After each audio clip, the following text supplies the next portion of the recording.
video, we have a special guest. Her name is Leslie. Hello. She is one of our techs here, but she also helps run the front. A little bit of background on Leslie. She is a ballerina. How many years? 22. 22 years as a ballerina. She dances for El Paso Ballet Theater, and so she's one of our little models here at the clinic. So she's gonna help me go through our video today.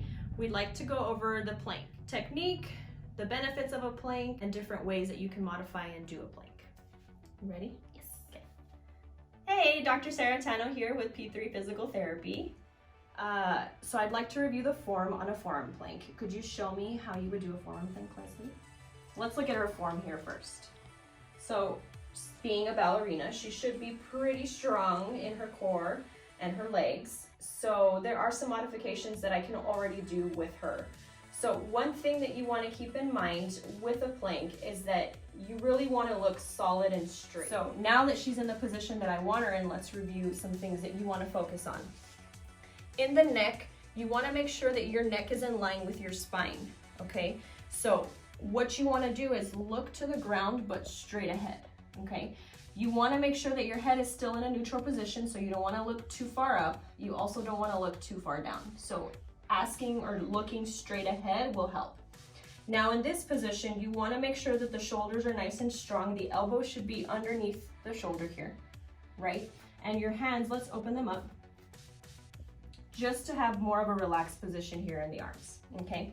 And then of course here in the lumbar spine, you want to make sure that you're nice and straight. Something that I usually tell patients is to think of a string from your belly button to your spine that's kind of pulling you up just a little bit to hold that. And you want to think about really squeezing your core muscles here, okay? Now in the hips, the same thing goes, right? You're targeting your glute muscles here as well, so you want to make sure that they're nice and tight. And then same thing with the legs, nice and straight. Knees, you don't really want to lock them, so just a little bit of a bend, just light, okay? And then your feet, I do like for the toes to be on the toes just a little bit here, so you can rest. Good. So that's the correct form for a forearm plank.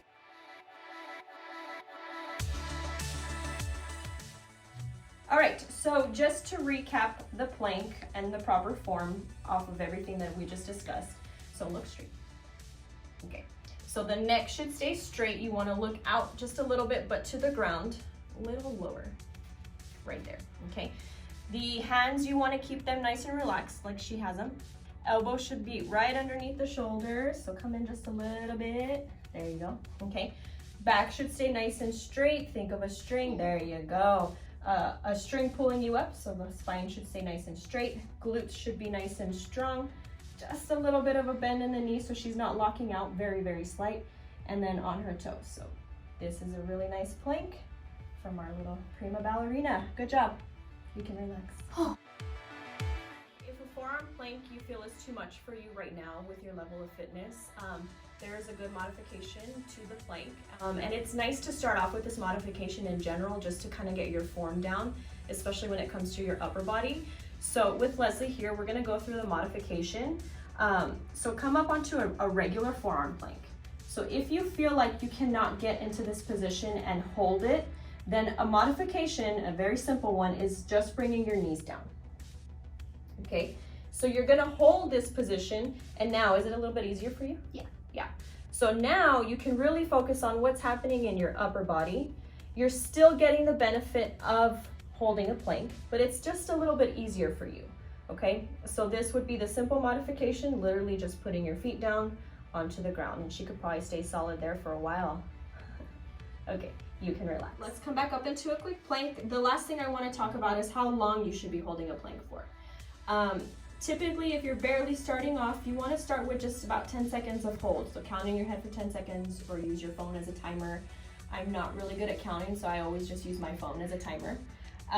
So yeah, I'm obviously having her hold it much longer than that because she should be able to. She's nice and strong. So 10 seconds typically is what you want to hold it for initially. And as it starts to get easier, then you can add 5 seconds to your time, you know, as you're going on. The most time, the max time that I would recommend is 2 minutes, if anything, of holding a plank. You don't really want to hold it for much longer than that because it's really not necessary. If you're able to hold a plank for 2 minutes, then that's pretty solid. So yeah, start off with 10 seconds and then work your way up as you're going from there. How long did you hold that for?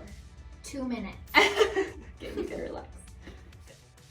So yeah, in general, you're working on shoulder girdle, okay? You're working on core, you're working on the lumbar spine, the thoracic spine, as well as the glute muscles, and just the legs in general, because you have to maintain that plank. So the benefit of a plank is the fact that you can target multiple muscles, postural muscles, core muscles, without it being as strenuous as doing a sit-up or a crunch or some other core exercises that can be difficult for most people to do. And same thing goes with the modified version. You're still able to target all your postural muscles and your glutes doing the modified form. I am Dr. Sarah Tano. Hi, Leslie, a P3 technician. Make sure to leave your comments below, your questions below in the comments, or you can give us a call Be sure to subscribe to our channel. Thanks. Bye.